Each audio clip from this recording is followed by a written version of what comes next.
जय जगन्नाथ फ्रेंड्स मोर आउ गोटे नुआ ब्लॉग को आपण मानक स्वागतम।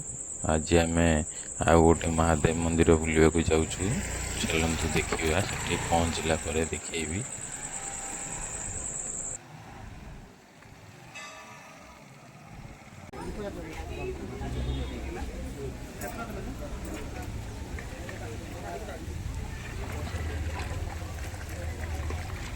चलतु जीवा ये पोखरी रे गोड़ धोईकरी दीप कि से मंदिर को जीवा। से मंदिर विषय आपन को देखी कहि।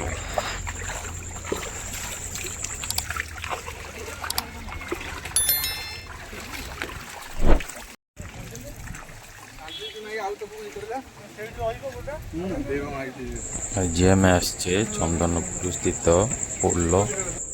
पोल्लरे प्रभु महादेव इंद्रेश्वर मंदिर। इंद्रेश्वर ना आपण मैंने शुणिकी भावुवे यार कौन हजि जाइए कौन हो से कथा नहीं। आज आप मंदिर देखी बुली प्रत्यक्ष ठाकुर प्रभु इंद्रेश्वर। चलतु जीवा।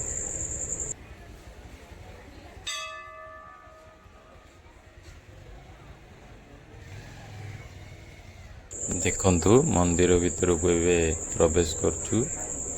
देखंतु मंदिर केते बढ़िया मंदिर। एठी भी लोक बहुत अछंती। देखंतु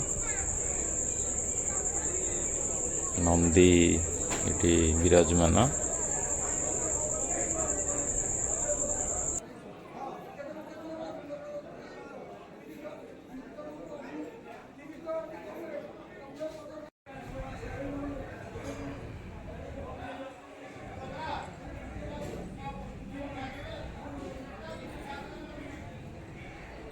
इंद्रेश्वर मंदिर विषय भी किंवदंती अच्छी। आम आसवा पूर्वर जो रोड साइड रे बिल गुड़िक पड़ा से गुड़िक सब ओल गछ बण थिला। सेतबेले जड़े बेहेरा गाई चरौला। गाई चरौकरी सबुबले महादेव साप रूप जाइकरी ता गाईर पछ गोड़ छंदी क्षीर पी दियंती। सबुबले एमती हुए। मेरा बिला कौन पाई क्षीर दौनी गाई क्षीर कड़े पड़ोची। थरे जगिला सापटे आसी गोड़ छंदी क्षीर पीउला। बेहरा रागी जाई तड़ारे बाड़ीटे पकईदेला।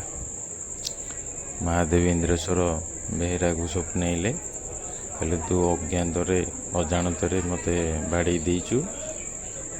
बेहरा डरीगला। बेहरा कहला केमती प्रभु प्रायश्चित करी तापर ना तू सबुआड़े प्रचार प्रसार करे मुझे अच्छी बोली। बेहरा सबुआड़े प्रचार करथिला।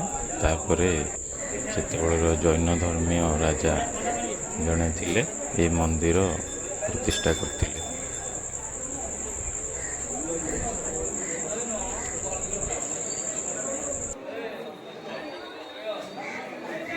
से दिनठू ये मंदिर प्रभु इंद्रेश्वर नाम नामित।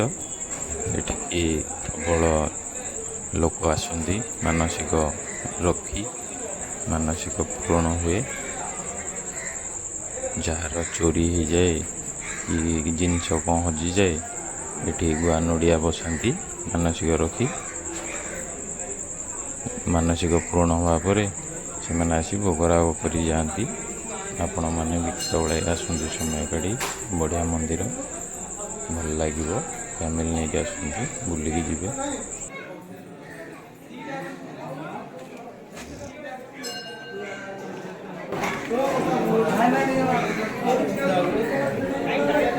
चलतु देखा प्रभु इंद्रेश्वर को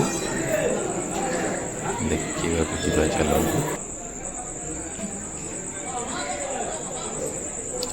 देखु 10 अवतार।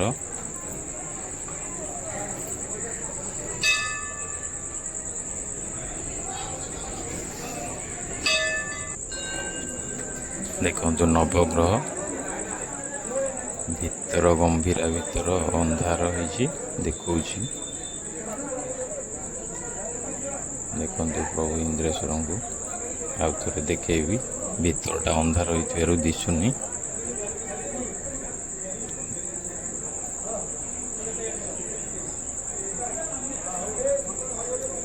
ଦେଖନ୍ତୁ ପ୍ରଭୁ ଇନ୍ଦ୍ରେଶ୍ୱରଙ୍କୁ।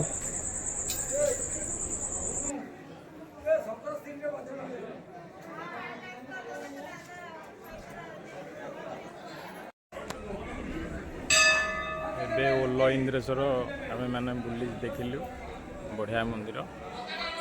ଏବେ ଘରକୁ ବାହାରିବୁ। ବହୁତ ସୁନ୍ଦର ମନ୍ଦିରଟିଏ। ଏବେ ଆସନ୍ତୁ ଫ୍ୟାମିଲି ନେଇକି ବୁଲିକି ଦେଖିବେ। ଯାହା ମାନସିକ କରିବେ ତା ଏଠି ଦେଖନ୍ତୁ ଲୋକ ଗୁଆ ନଡ଼ିଆ ଯେଉଁ ବସାନ୍ତି, କାହାର କ'ଣ ଚୋରି ହେଇଗଲେ ହଜିଗଲେ, ଏସବୁ ନଡ଼ିଆ ଏଇଠି ପୂରଣ ହେବା ପରେ ମାନସିକ ଥୁଆ ହେଇକି ପୁରା ନଷ୍ଟ ହେଇଗଲାଣି। କେତେ ନାଗ ମୂର୍ତ୍ତି ଲୋକ ଦାନ କରିଥିଲେ, ଏସବୁ ପ୍ରତି ବେଳେ କଢ଼ା ହେଉଛି, ନୂଆ ଥୁଆ ହେଉଛି ଦିଅଙ୍କ ପାଖରେ। କେତେକ ସାପ ନାଗ ମୂର୍ତ୍ତି।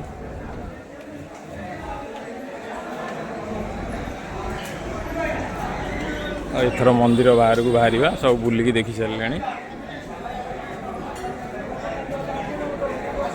ଏଇଟା ଯଜ୍ଞ କୁଣ୍ଡ।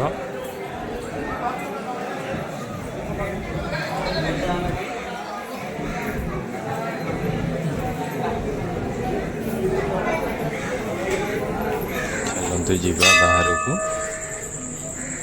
ବାହାର ପଟ ଟିକେ ଦେଖିବା। ଜୟ ଭୋଳାଶଙ୍କର।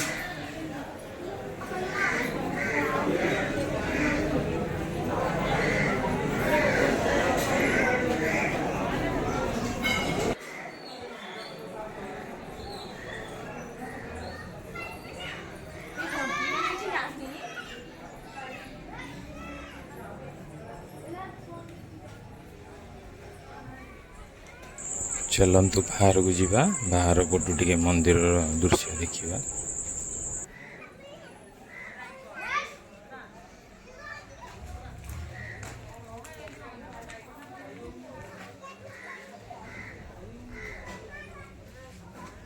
ଦେଖନ୍ତୁ ବାହାର ପଟର ଦୃଶ୍ୟ ପ୍ରଭୁ ମହାଦେବ ଇନ୍ଦ୍ରେଶ୍ୱରଙ୍କ ମନ୍ଦିରର। ଏଠି ସବୁ କାନ୍ଥରେ ଚିତ୍ର ବିଚିତ୍ର ହେଇଛି, ମହାଦେବଙ୍କର ଚିତ୍ର। ଦେଖନ୍ତୁ କେତେ ସୁନ୍ଦର ଚିତ୍ର ହେଇଛି। ଏଠି ଦୋଳ ବେଦୀଟେ, ଏଠି ବଢ଼ିଆ ବର ଗଛଟା ଅଛି, ଛାଇ ହେଉଥିବ। ଦେଖନ୍ତୁ ମନ୍ଦିର ଅଗସନ୍ନା। ଏବେ ଇନ୍ଦ୍ରେଶ୍ୱର ବୁଲା ସରିଗଲା, ଆମେ ଏବେ ଘରକୁ ବାହାରୁଛୁ। ଛୋଟୁ କେମିତି ଲାଗିଲା ଇନ୍ଦ୍ରେଶ୍ୱର? ଜମା ଆସିନଥିଲୁ? କ'ଣ ଦେଖିଲୁ ସେଠି? ଦିଅ କେମିତି କ'ଣ? ଯାହା ଦେଖିଲି ସବୁ ଭଲ। ଏବେ ଆମେ ଆସିନଥିଲୁ ଏଠିକି। ବହୁତ ଭଲ ମନ୍ଦିର।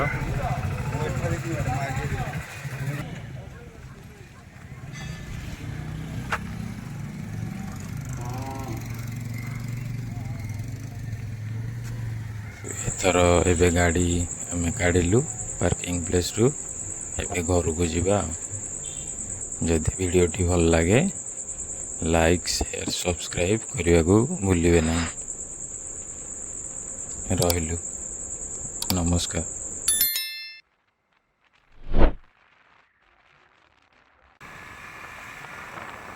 ଦେଖନ୍ତୁ ଏଇଟା ITI କଲେଜ, ଭାଇଲିପୁର ସ୍ଥିତ। ଏଇଟା ଗୋଟେ କଲେଜ ହେଇଛି।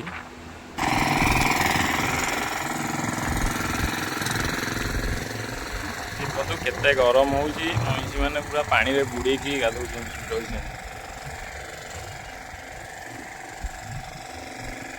ମଇଁଷିକି ଗରମ ହେଉଛି ମାନେ କୋଉ ରେଟ୍ରେ ଗରମ ହେଉଛି।